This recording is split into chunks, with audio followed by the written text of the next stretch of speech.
laporan pajak itu untuk perorangan batasannya adalah 31 Maret pada tahun berikutnya. Pada tahun berikutnya ya? Dan untuk PPh Badan, batasnya adalah 30 April pada tahun berikutnya. Golongan UMKM, yaitu yang omsetnya tidak lebih dari 4,8 miliar setahun, ya kita bisa menggunakan menurut penghitungan pajak. Ya. Kan ada suami istri yang saling bekerja, ada suami istri yang tidak bekerja. Itu untuk laporan pajak pribadinya gimana, Pak? Iya.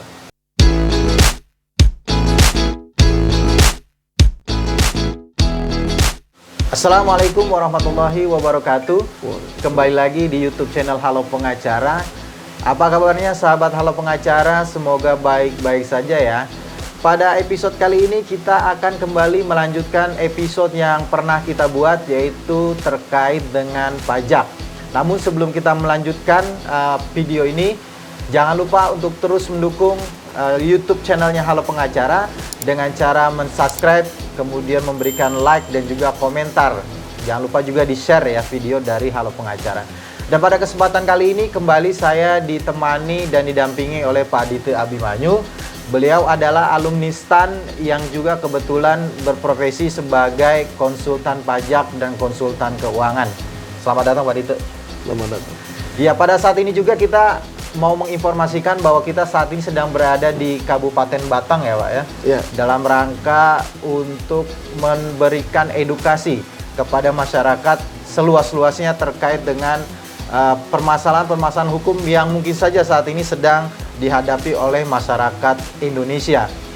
Dan kembali kepada tema kita hari ini tentang pajak, kita ingin memberikan edukasi sekaligus akan bertanya-tanya kepada Pak Dite ya, terkait dengan ini kan sudah mau menjelang akhir tahun nih Pak. Yeah. Dan biasanya kalau menjelang akhir tahun itu orang perorangan maupun badan usaha ini udah mulai sibuk mempersiapkan untuk laporan pajak gitu ya Pak ya. Kalau untuk laporan pajak sebenarnya untuk perorangan itu batas akhirnya kapan sih Pak? Dan untuk badan usaha batas akhirnya kapan sih? Iya, untuk laporan pajak itu untuk perorangan batasnya adalah 31 Maret pada tahun berikutnya. Pada tahun berikutnya ya? Dan untuk PPh Badan, batasnya adalah 30 April pada tahun berikutnya. Jadi 31 Maret kalau sekarang ya. Iya. Untuk PPh pribadi 31 Maret 2023. 23 berarti ya? Untuk PPh Badan 30 April 2023. Untuk laporan pajak tahun 2022. Untuk laporan tahun pajak 2022. Ya. Oke, baik. Pak, ini juga yang jadi pertanyaan ya mungkin bagi para sahabat Halo Pengacara ya. Kan ada di PPh untuk perorangan ya, pasal 21 ya Pak. Untuk perorangan itu ada berapa jenis sih sebenarnya Pak? Jenis laporan pajaknya. Saya mengenal ada beberapa jenis ya, terkait dengan ada perbedaan untuk golongan tertentu, untuk lapangan pekerjaan tertentu itu berbeda gitu Pak? Iya, iya. Jadi begini, untuk orang pribadi kan ada berbagai macam profesi, ya, tapi intinya itu dibagi dua. Yang pertama profesi yang menghasilkan uang sendiri, ya, artinya kita tidak digaji, baik itu dia berbisnis atau berlaku sebagai profesional, pengacara, dokter dan sebagainya. Pekerjaan bebas dong ya Pak ya? Pekerjaan bebas ya. Yang kedua adalah orang yang bekerja di perusahaan. Perusahaan ya. Ya, di mana dia menerima gaji dari tempat dia bekerja. Nah, untuk orang yang bekerja ini relatif lebih mudah ya. Kan dia setiap menerima gaji ya. Setiap bulan kan dia menerima gaji. Dan si pemberi gaji wajib untuk memotong namanya PPh pasal 21. Oh, justru yang wajib memotong itu adalah pemberi kerja.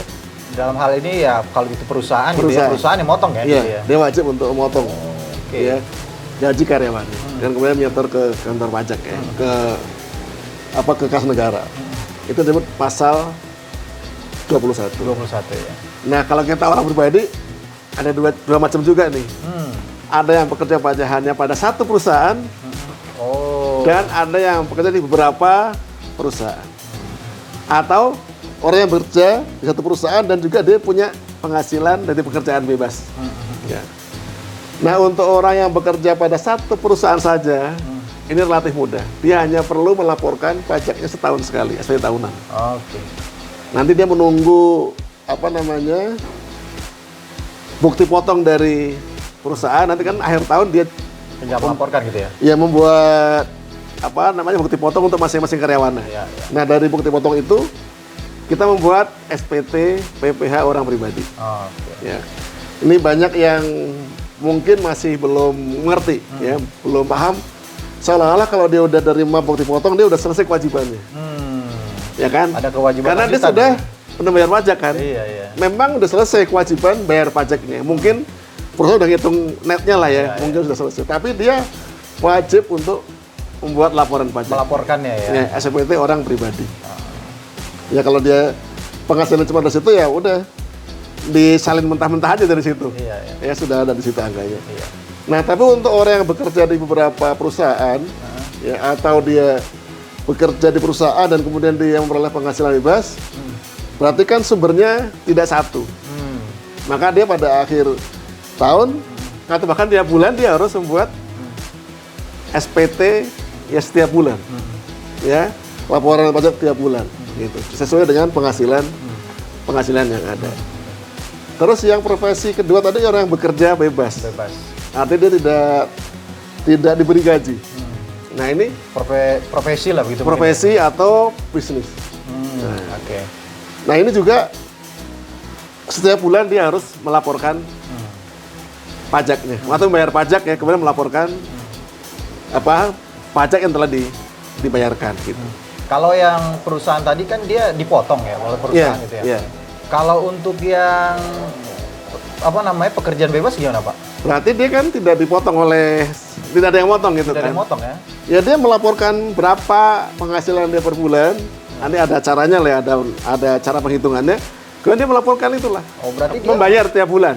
dia membuat sendiri, menghitung sendiri, membayar Iya, sendiri, iya, gitu ya? iya. Oh, jadi ada untuk orang pribadi itu ada dua berarti ya Pak? Ada yang bekerja Ya. secara bebas, dia mempunyai pekerjaan tidak bekerja di perusahaan lain. Yang kedua dia bekerja di perusahaan lain gitu ya, Iya. atau bekerja dengan orang lain gitu ya. Iya, iya. Dan orang lain juga itu ada dua. Dia bekerja hanya pada satu orang, Iya. atau dia bekerja pada beberapa orang atau orang. beberapa perusahaan gitu Iya, ya. Ya, baik. Untuk perorangan itu ya. Kalau Iya. untuk badan bagaimana Pak? Tapi sebelum ke situ saya ada pertanyaan nih sebenarnya sebelum masuk ke badan. Ini juga mungkin sering ditanyakan juga oleh sahabat hal pengacara ya. Bagaimana kalau dia suami istri, Pak?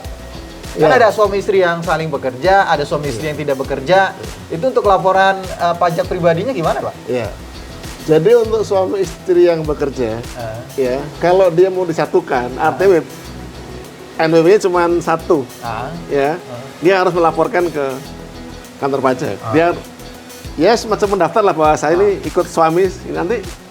Nanti dia laporannya dijadikan satu dengan suami. Oh, satu Gitu. laporan berarti ya? Satu laporan. Iya. Nanti di situ kan pembedanya apa dengan istri yang yang tidak digabung. Nanti waktu laporan suami melakukan pajaknya itu kan salah satu unsur pajak itu adalah PTKP, ya. Penghasilan tidak kena pajak. Nah, untuk istri itu nanti cukup besar PTKP-nya kalau dia disatukan. Oh, berarti digabung PTKP-nya ya antara Iya. suami dengan istrinya ya? Iya, iya. Oh, iya, iya. Kalau dia laporannya satu ya? Iya. Kecuali dia lapor sendiri ya. Kalau Iya. untuk nomor pajaknya Pak, NPWP-nya boleh nggak itu? Saya pernah lihat ya, ada NPWP itu dia si istri ya, khususnya NPWP-nya tuh ada tulisan suaminya Ya juga di itu depan. dia. Ya itu. Itu berarti dia gabung? Artinya dia gabung. Oh. Tapi dia harus melaporkan ke pajak dulu. Ya kan? Iya, berarti itu satu laporan ya, Iya, yang iya. itu ya, sering kita lihat itu ya. Kalau dia tidak beda nomor pokok wajib pajaknya, Ya, berarti masing-masing dia- harus lapor. Masing-masing kan? ya. Baik. Jadi kita kembali ke ini ya, ke perusahaan atau badan usaha ya. Untuk pajak badan usaha itu ada pembedaan nggak sih Pak? Ada klasifikasinya nggak sih Pak? Ya. Pertama gini, yang paling penting mungkin kan banyak pemirsa yang belum paham itu pasti yang masuk golongan bisnis yang UMKM ya. Ya, maksudnya ini- Kalau saya nggak bicara perusahaan besar nggak usah Mereka kita sudah punya omongin lah. konsultan Mereka pajak, punya Pak. konsultan mungkin pegawainya juga Ya, udah pada betul, ahli betul, gitu. betul, betul. Tapi untuk yang UMKM ini, UMKM ya. nah itu teman-teman yang pengusaha-pengusaha kecil ya, yang termasuk golongan UMKM yang kebanyakan mungkin juga belum terlalu aware terhadap pembukuan, Iya. gitu kan. Kalau pajak itu kan, ya kalau seharusnya gitu kan, yang dibayar pajak itu kan keuntungannya. Iya. Dia tahu keuntungan kalau dia punya pembukuan yang bagus, Ya, gitu. betul. Tapi sekarang kan pemerintah membuat semacam insentif lah gitu ya, Ya. kemudahan gitu. Ya. Jadi untuk pengusaha-pengusaha yang tidak membuat pembukuan, itu bisa melaporkan pajaknya dengan namanya norma penghitungan pajak. Oh, ada Ya. norma ya? Ada berarti? normanya, gitu. Ini khusus Jadi- buat UMKM atau gimana, Pak? Jadi gini, untuk pengusaha yang pendapatannya itu omsetnya, Iya. itu maksimalnya itu sebulan itu 400 juta. Oh, Sebenarnya di undang-undangnya bukan per bulan, per tahunnya. Jadi berapa tuh kalau 400 juta itu kali 12? kali 12 4,8 M kalau nggak M, salah. iya. Ya. Jadi untuk pengusaha yang penghasilannya. penghasilannya 4,8 M ke bawah, itu bisa menggunakan norma ini. Jadi dia tidak usah menghitung netonya, tapi dari bruto langsung dari tarif pajaknya kalau nggak salah 0,5% sekarang itu. 0,5 ya kalau. 0,5% dari omset dia. Iya, iya. Ya, setiap bulan dia harus melaporkan itu. Kalau omsetnya tinggal kali 0,5% gitu. Itu berarti kalau dari omset dia dari grossnya dong berarti, Pak ya? Iya, Dari pendapatan kotornya berarti ya? Dari pendapatan kotor itu pajaknya normanya 0,5%. 0,5% itu Iya, yang disetorkan dari pada negara. omset. Kalau dia tidak punya pembukuan yang bagus ya? Iya, iya, iya. Baik. Artinya itu tidak bisa membuat, bukan tidak bisa ya. Mungkin kan juga untuk nyewa orang juga terlalu mahal kan, Iya, untuk pengusaha yang kecil kan begitu. Iya, iya. Ya. Ya, kalau untuk ini kembali lagi ya, gimana ya tentang usaha kecil menengah ya gitu ya. Apalagi sih sebenarnya sih Pak jenis-jenis pajak yang mungkin ya itu wajib ya untuk dilaporkan dan mungkin juga dibayarkan gitu ya oleh mereka gitu ya. Jadi kalau yang untuk kepentingan kita sendiri ya itu hanya pajak badan dan perorangan orang pribadi. Tapi orang yang di dalam usahanya itu ya Ya dia kan interaksi dengan perusahaan lain. iya, perusahaan lain. Kan mungkin dia membayar jasa, gitu kan. Kalau setiap pengeluaran dia yang istilahnya taxable, yang dikenakan pajak, kemudian dikenakan kewajiban untuk memotong pajak, namanya withholding tax ya. Maka setiap akhir bulan, ya dia juga wajib untuk melaporkan dan menyetorkan pajak yang telah dipotong itu. Bukti potong ya? Iya. Baik. Atau perusahaan yang istilahnya apa? PKP ya, perusahaan yang kena Pajak. ya kena pajak itu, berarti dia punya kewajiban untuk Memotong ya? mengenakan kali ini, mengenakan PPN kepada setiap pembelinya. Oh gitu ya? Iya. Nah, nanti dia setiap bulan juga wajib untuk menyetorkan netnya berapa kan? Dia kan waktu dia jual barang, dia mengenakan PPN. Ini yang perusahaan besar nih ya? Perusahaan yang PKP ya? yang PKP lah. Iya. Pada waktu dia jual barang dia mengenakan PPN. Waktu dia beli atau waktu dia bayar jasa, dia bayar PPN kepada si penjualnya itu. Dia mendapat bukti PPN-nya itu. Kalau yang dia jual namanya pajak keluaran. Kalau PPN yang dia bayar, yang dia store ke penjual namanya pajak masukan. Nanti netnya berapa? Ya, dia harus menyetor atau dia restitusi dari kas negara, dari negara gitu. Jadi ya itu kewajiban untuk yang wajib pajak yang harus dipenuhi. Gitu. Kembali ke UMKM ini Pak, kalau dia misalkan jualnya barang ya, kalau dia jual jasa, mungkin dia kan dikontrak ya sama pihak perusahaan lain gitu ya. Itu dia apa pajak yang wajib dia laporkan atau mungkin prinsipnya kan sama ya? Sama ya? Prinsipnya sama. Cuma kalau dia jasa, ya, dia bekerja pada perusahaan, ya, memberikan jasa. Nanti kan si perusahaan ini akan melihat apakah ini taxable, apakah dia punya kewajiban untuk memotong pajak ini. Oke. Sekali konsultan misalnya kan, dia kan ada kewajiban memotong pajak ini, Iya. gitu kan. Nah kalau si pajak perusahaan ini memotong pajak, kemudian kita kan dapat bukti potongnya. Nanti pada saat kita akhir tahun ya melaporkan pajak kita, ini bisa kita kurangkan sebagai seolah-olah itu pajak yang telah kita bayarkan gitu. Gitu kira-kira. Iya. Ada dua juga nih.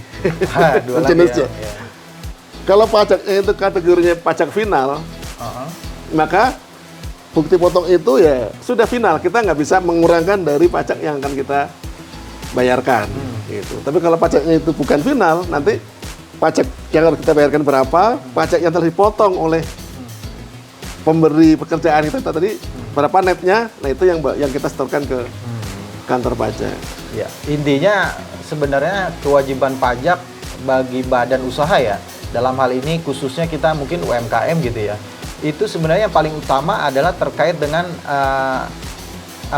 income dia gitu mungkin ya Pak. Iya. Itu yang paling utama ya. Iya. Artinya pemasukan dia berapa, itu yang paling utama untuk terkait dengan pajak yang mengenai dirinya ya. Sementara untuk pajak-pajak lainnya itu tergantung ya, tergantung interaksi bisnis dia dengan siapa gitu. Atau mungkin dia ada pembelian, atau dia tadi Pak bilang ada jasanya atau apa gitu ya. Jadi itu ya, jadi kita harus bisa membedakan dan bisa mengenali pajak-pajak ya, khususnya bagi badan usaha ini, karena banyak juga kayaknya sih kalau kita nggak ngerti pajak nih agak ngejelimet juga buat kita yang nggak ngerti. Tapi bagi konsultan pajak kan mungkin ini sesuatu hal yang biasa.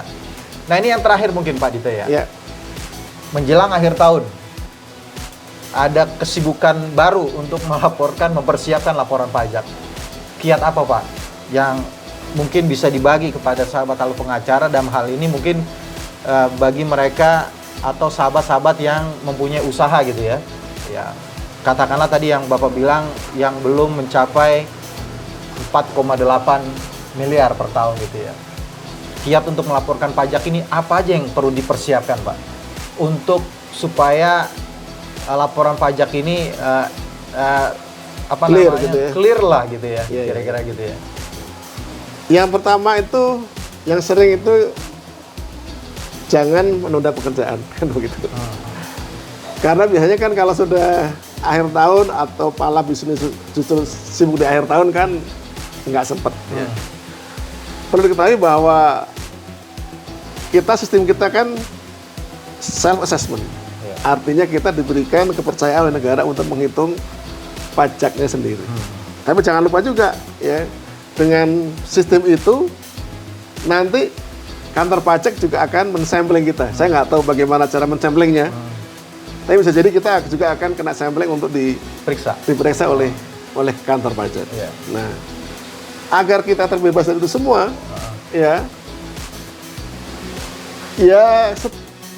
ketika akhir tahun ya ini perlu menjadi agenda utama lah. Kalau perusahaan yang transaksinya banyak gitu kan ya, untuk mulai rapi-rapi gitu.